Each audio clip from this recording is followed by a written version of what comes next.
Greetings, campers, and welcome back to Camp Legend for the finale of our four-part mini-series for our Lorcana Into the Inklands preview videos. I'm Gibbles and Bits, and with me is my best friend, Dead Broke Nerd, and we're going to be going over our combo decks today. But before we do that, if you're not already subscribed, like this video, subscribe to the channel. It's the best way to support us and the content that we are making if you are enjoying it. Come see us on Discord if you want to join the community and discuss other decks and enjoy the games with everybody else that's also watching the content.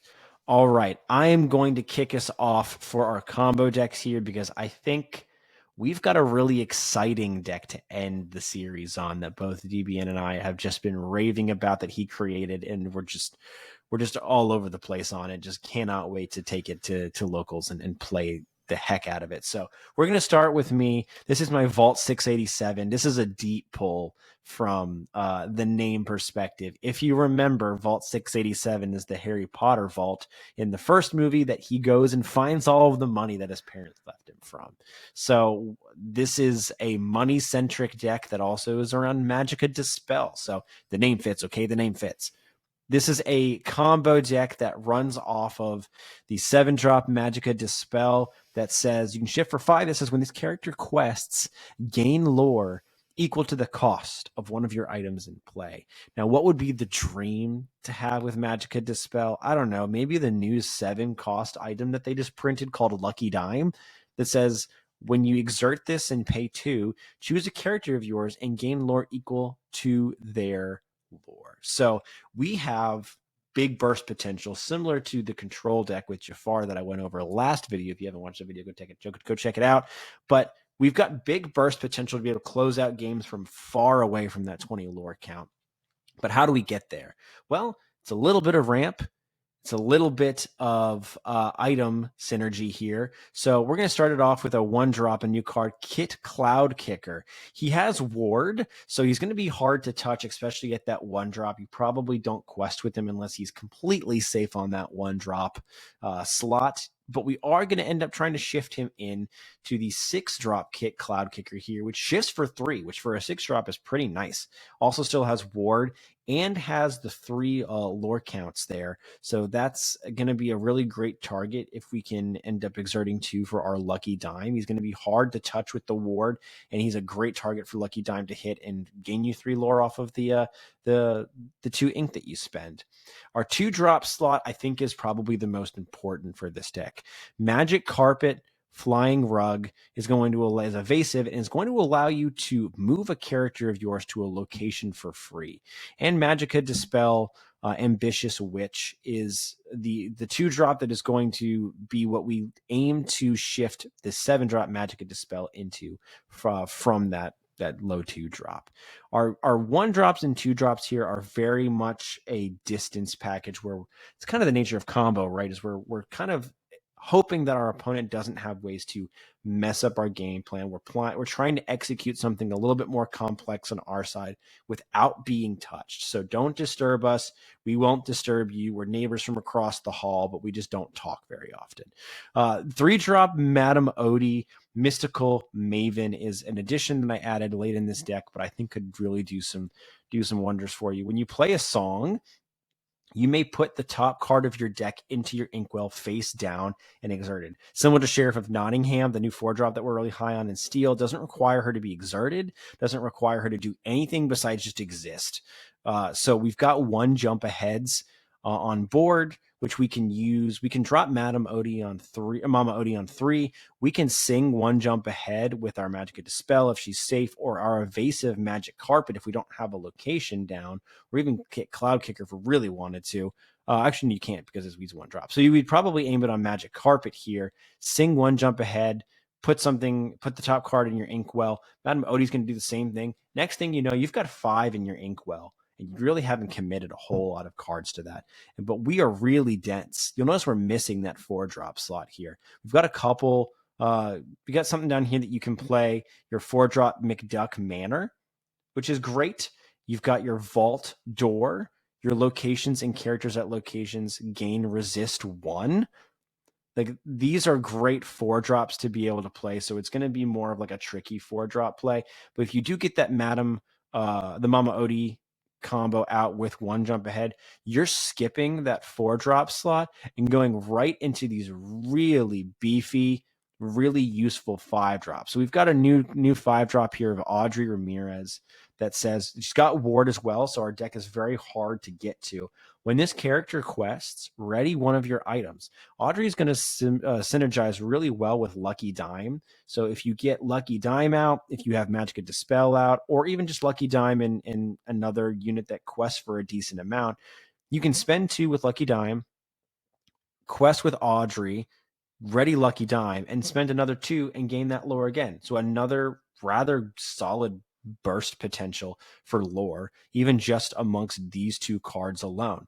Maleficent Uninvited is in here as another solidly statted 3 questing unit that you can utilize to get the most out of your Lucky Dime, or just be sticky on board to help you get close enough to be able to burst for that win. Here's a new card that a lot of people are really excited about, and I think is 100% a combo card, which is Scrooge McDuck.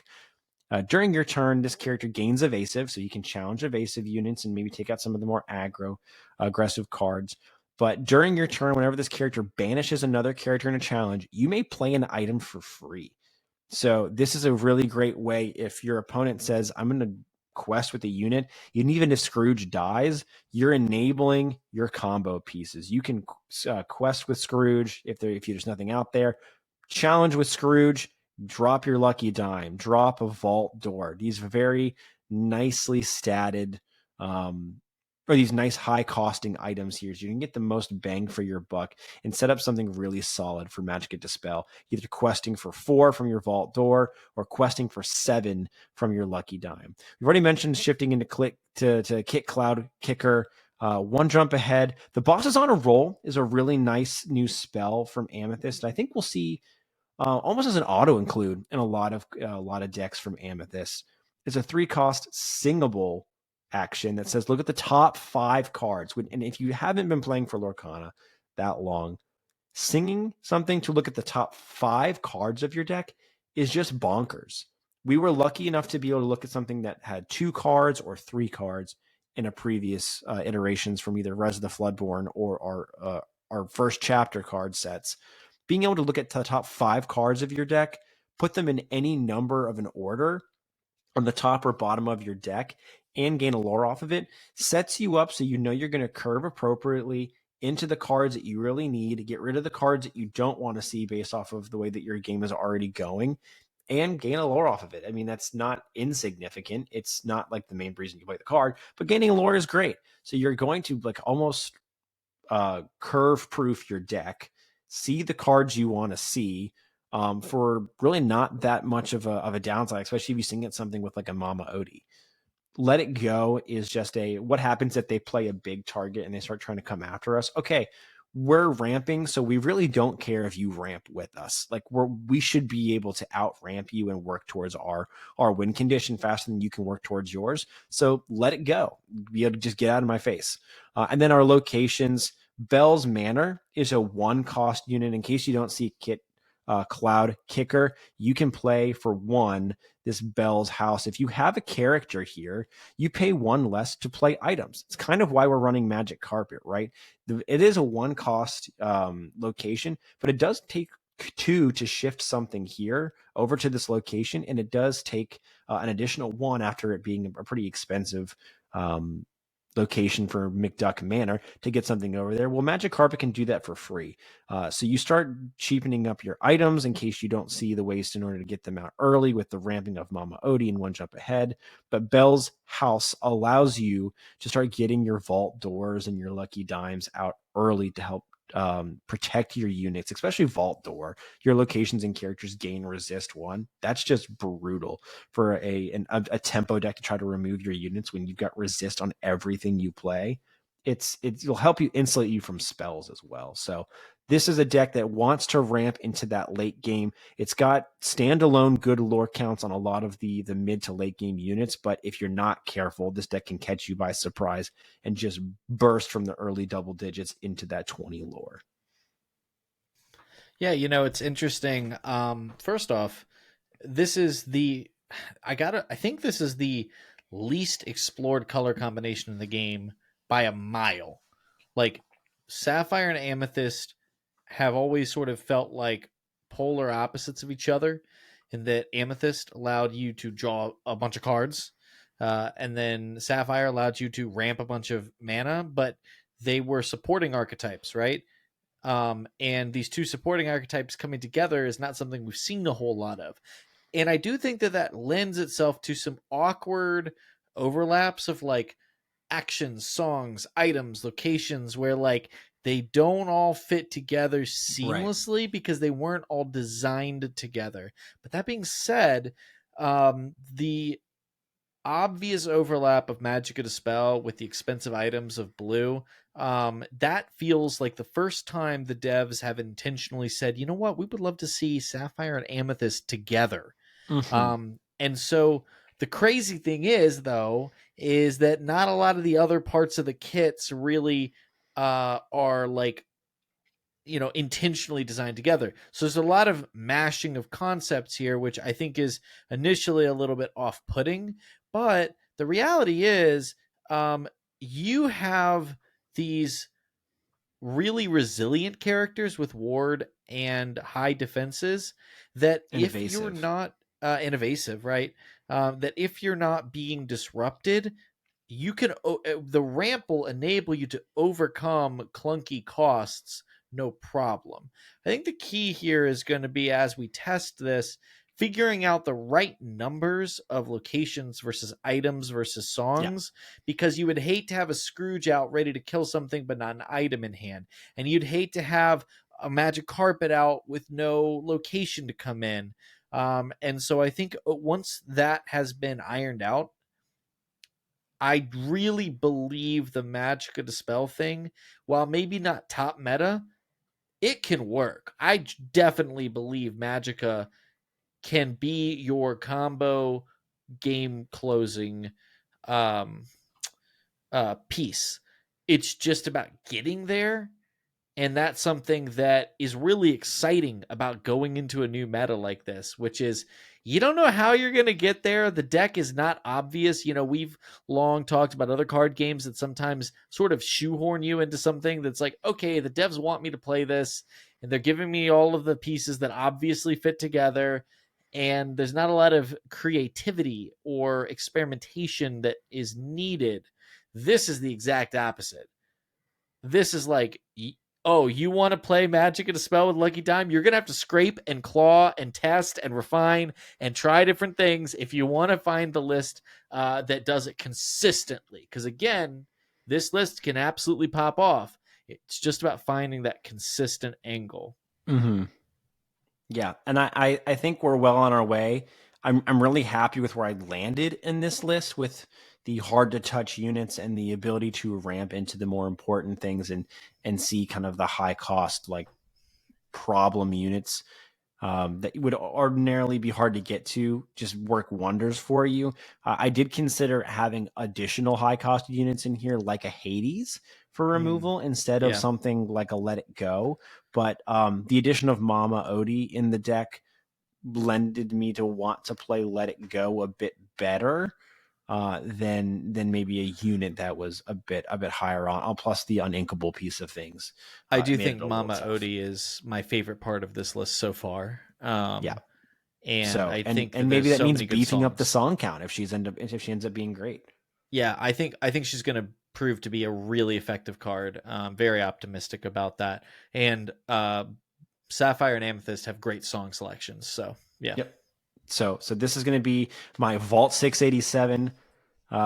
Do it in your goblin voice, your Gringotts goblin voice when you play this deck. But yeah, if you like this deck, let me know, and we're going to move on over to DBN's new hotness deck that we're both really excited to talk about here. So take it away. yeah. I'm gonna preface this by saying I don't know for sure that this is anything, but I suspect it's something really, really good. And I almost didn't show this because I wanted to keep it to myself. So let it not be said that if this turns into something legit, let it not be said that I'm a man of the people. Okay, I share If my anything, he's knowledge. he's staking his claim now. When you see this video and you look at the timestamp, Look at the he got timestamp. this in before anybody else. Yeah, and if it's crap, nobody will remember, right? But if it's something, we'll have delete the evidence. video. Yeah, right. Okay. Mega-Morphin action rampers. We're leaning it to the Power Ranger name just because it's funny. But I can't talk. I had a Harry Potter name. you did. But here's the concept. This is full on proactive ramp that is trying to combo out with Grammatala and a bunch of high questing things that can continue to play a bunch of actions, draw a bunch of cards, and disrupt your opponent a ton. I mean, listen, I can go through the whole thing. I'm going to walk through the first couple turns for you, but the idea is that it's incredibly modular to the play of what your opponent's doing, but not in the traditional way that a mid-range deck is, but rather how fast do you need to turbo and do you need to slow down for a minute to disrupt? But at the end of the day, Grammatala is the center point of this deck and Morph, but mostly Grammatala because that's how we win the game. Grammatala says whenever a card is put into your inkwell, you gain a lore. Also shifts for 5 and quests for 2. Great stat block. 8 defense is really hard to overcome. Yeah. So you also have the Morph, Space Goo, which, as we've looked at in previous videos, allows you to shift any character onto that. And that includes Aurora Dreaming Guardian, Milo Thatch, Grammatala, and Genie Powers Unleashed. All of those are, of course, because they can be shifted Floodborns, which goes with Mrs. Judson, our housekeeper. Mrs. Judson allows you to... Whenever you play a Floodborn character, put the top card of your deck into your inkwell face down exerted, also quests for 2, and has a nice 5 stat block. So we have all of these Floodborn pieces. They're running around. They are potentially able to shift onto Morph from a very early stage of the game. And then we have all these actions. Why do we have all these actions? Because we have Airfoil.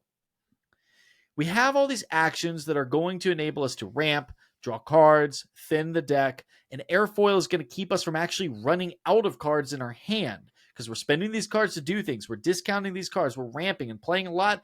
These Airfoils that we're going to be able to establish are going to keep our hand full so we can keep comboing, keep digging. This allows you to, if you've played 2 actions in the turn, exert it, draw cards, also inkable. So, and then finally, the big piece is the Ursula Deceiver of All. Mm-hmm. Gibby previewed this in one of his, I believe, mid-range decks. And this allows you to, whenever it sings a song, you can play that song again from your discard pile and then put it on the bottom of your deck. Huge, because if we use Ursula to sing one of our many songs, we have 12 cheap songs, and there are more that we could play if we wanted to. If we needed to test this and buff up the Ursula song count, we could. Strike a Good Match allows us to basically, with Ursula, dig 4 cards deeper and shape our hand further. Sudden Chill, discarding 2 of the enemy cards if Ursula sings it. And most importantly, 1 Jump Ahead, enabling us to ramp not once but twice, right? So let me walk you through what the first few turns would look like from an average match perspective, okay? So turn 1, you're either going to play Develop Your Brain or Nothing to Hide, and you're going to pass. If you don't have one of these, don't worry. You don't really need to establish a 1-drop on board. Part of what this is a combo deck, and the thing we're going to have to figure out is how much can we ignore what the opponent's doing? Because we'd like to ignore them completely. We can't, but we'd like to, right? Then we're going to move into turn 2. Turn 2 is very simple. You either play Morph or you play an Airfoil. You want one of those 2. And in the worst case scenario where you can't get one of those 2, you play 1 Jump Ahead.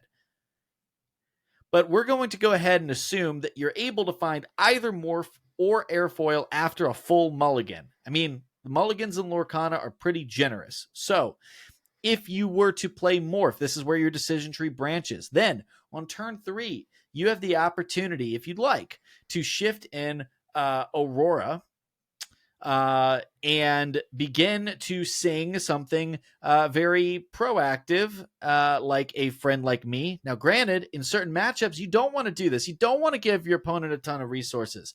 In some matches, if your opponent is a little bit slower pace, they're another control deck, go ahead and ramp up. Why not, right? You're going to get to start playing your big things just as much as they are. But if your opponent is going slow or is going fast, you play Let It Go. You can have Aurora immediately start singing Let It Go and start removing some of the pieces that would otherwise slow you down. Now, I also want to highlight that Aurora can still just sing One Jump Ahead or Strike a Good Match or any of those other songs too.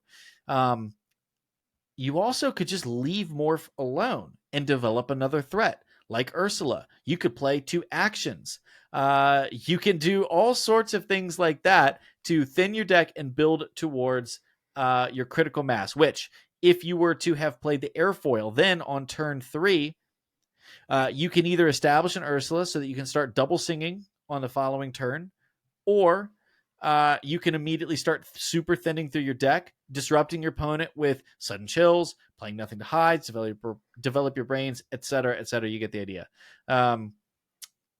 Or on turn 3, you could play a Fishbone Quill, which can obviously, as we've seen in so many other blue decks, begin manually ramping from your hand, this is sort of our lowest value play. We would much rather have the Ursula play or the Shift play so we can start singing things. But this is still a really strong way to go, because from turn 5 onwards, you're basically playing down any combination of cards that allows you to continue ramping or set up a shift for Grammatala. Sometimes if you have Morph and you're not playing against Steel, you might just sit on Morph and wait till you can get to Grammatala, which, by the way, you can pretty safely go Morph turn 2 and then basically on turn 3 set up so that you can just skip turn 4 entirely. So as long as that Morph is going to stay alive one turn, boom, Grammatala comes down. And once she's shifted in, you go nuts. You ramp as hard as you can with Friend Like Me, One Jump Ahead, Fishbone Quill, anything you can do to fill your inkwell, because they will be scrambling to deal with Grammatala while you dig through your deck for Grammatala's number 2, 3, and 4. And along the way, you have your friends Milo, Thatch, and Genie, which are going to be able to stop your opponent from doing things like Be Prepared. Milo Thatch is going to say, hey, you want to get stuff set up too? You're going to have to bounce your characters if you want to stop me. He's a nice little contingency. Genie, on the other hand, can shift in off to Morph or just play him because you're going to have so many things in your inkwell. Well, Genie's great because he's going to enable you to, if you have Genie on the board, he is an evasive. He quests for 3. You can slam down Grammatala, quest with Genie, play Friend Like Me, play One Jump Ahead, play any of these things that allow you to continue ramping. I do think that there is a ton of other options in here. I think Bell, Strange but Special, could work really well in here. Of course, not a Floodborn.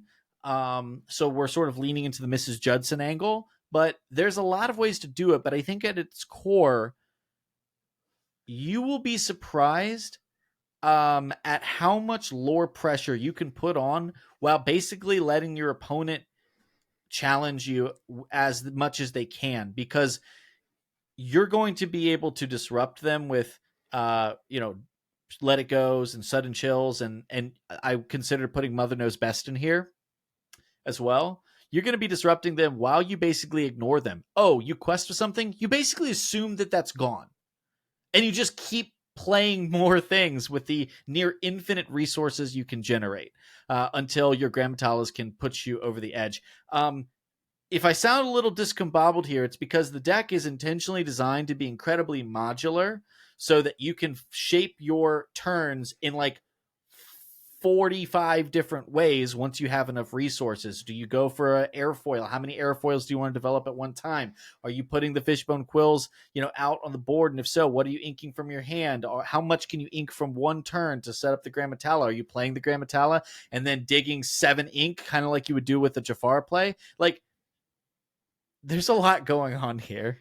He's basically Doctor Strange looking at all of the different realities The multiverse and possibilities. of madness here. Like, he's just looking at everything that you could possibly do with this deck, because the combinations are quite numerous of the different orderings that you could make here. Talk about a difficult ordering and like the careful nature of a deck. This is a very good highlight of a deck that absolutely sings beautifully when you've ordered your cards in the right way and you understand through practice and through patience the right like different pathings in order. And that's why he took the time to kind of work through turns 1 through 4, because it's crucial to this kind of a deck. If you don't hit your 1 through 4, you could very easily see a I would call this a relatively greedy deck because of the high cost nature of some of the Yeah. Floodborns. You can see it kind of fall apart around you if you aren't aware of what the combinations are in your early turns that maximize getting to that late game. Yeah, the deck is heavily intended to give you as many options in the middle of the game as you need to be able to microman or sort of macro manage your opponent. You're really not controlling them. You're just stopping them enough so that you can keep doing your thing. And I don't want it to be lost how truly I think bordering on broken Ursula is going to prove to be. And I think we're going to start seeing people running a lot more smashes, because if Ursula is in a deck like this, or in a mid-range deck like Gibby showed that enables you to do some really gross double sings of powerful disruption cards, or massive resource extension, like it's going to be noticed, and people are going to be terrified of it hitting the board. And so we've kind of talked about that. Fortunately, with 3 defense set of 2, there is less ways you can deal with it, but there is definitely there's not no ways. You're going to be able to handle it if you really dedicate the space in your deck. And I think just the ability for this deck to pressure with huge lore swings and OTK with Tala, plus all of the different ways that you can ink. And by the way, remember, if you have Mrs. Judson out and then you play Grandma Tala, you immediately ink one from the top of your deck and gain a lore. And so like every time you're doing that, I don't know. And again, we don't know the exact. I was telling Gibby, I feel like this is 70% of the way towards a completely degenerate deck that is in the right hands, in the hands of somebody practiced with it, can just wombo combo their way to victory with, against most matchups. I'm sure there's a matchup that that gets hurt by, but I don't know what it is yet, right? Because I can even see this deck being able to race an aggro deck in the right scenario. And here's the thing, like I think a big turning point of this deck is Mrs. Judson. The nice part about this style is that the devs have built this ramping in Sapphire out quite nicely, where let's say the Floodborn aspect of this deck doesn't pop off or doesn't come to fruition like you'd want to in practicality playing this deck. Mrs. Judson easily becomes another inkable of James, who I believe is at the same he's lore count. uninkable. Oh, is he uninkable? He is uninkable. He basically when he gets but when he dies, he goes into your inkwell. Yeah, he's like the baby Grammatala, but big. And we also have another 5-cost inkable Rufus, which does that too, I believe now. Or he just straight up at 3 becomes Mickey Mouse Detective. Or you put in Bell, but special. Any of there's so many ways. Again, this is our first draft. Well, it's not my first draft. I noodled with this for like 3 hours. But like it is our sort of first draft that we would feel ready to try and first published draft, ready to try out, and actually play. But yeah, you also could say, okay, the Floodborn stuff not working. Let's go super low to the ground. You know what's good if you play a bunch of actions? Pete. It's got Ward. Mm-hmm. You can sort of turbo quest with that. I mean, again, Bell is going to quest a ton, so you could probably discount your characters a little bit more. Anyways, it's getting to the place where we're kind of going on and on and on about it, but I really do. I think there's something special here, man. I don't know. I know it's not exactly this, but I know it can't be that far from this either. So, y'all, hey.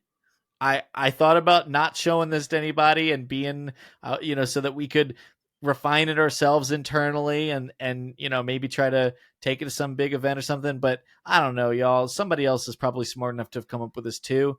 And I think it just would be more interesting if you guys let us know what you think about it, your thoughts. And if you jump in the Discord and we can post this in there and just share all of the different versions and variations as we're just sort of group hive mind thinking it. So anyways, thanks for coming to my TED Talk. That's the Mighty Morphin Action Rampers. Mighty Morphin Action Rampers rounds out our 4-part series as we lead up to the release of Into the Inklands. If you're as excited for Into the Inklands as we are, come join us on Discord. Watch the rest of our YouTube videos. This will not be the last you hear from us on the Lorcana front. We're going to be doing plenty of deck guides and with gameplay from Pixelborn once things kind of get ironed out and there's less bugs with the new cards and we can have a little bit more confidence that we're putting out quality content with Pixelborn. We'll be in there playing some digital games when recanting the tales of our early experiences in the local game store scenes for each of us independently. So in the meantime, come join us for our starter set where we are currently going over Fights in Tight Spaces, another digital online card game that is a blast to play. We're loving that game so far. Like and subscribe on YouTube, and we'll see you guys in the next one.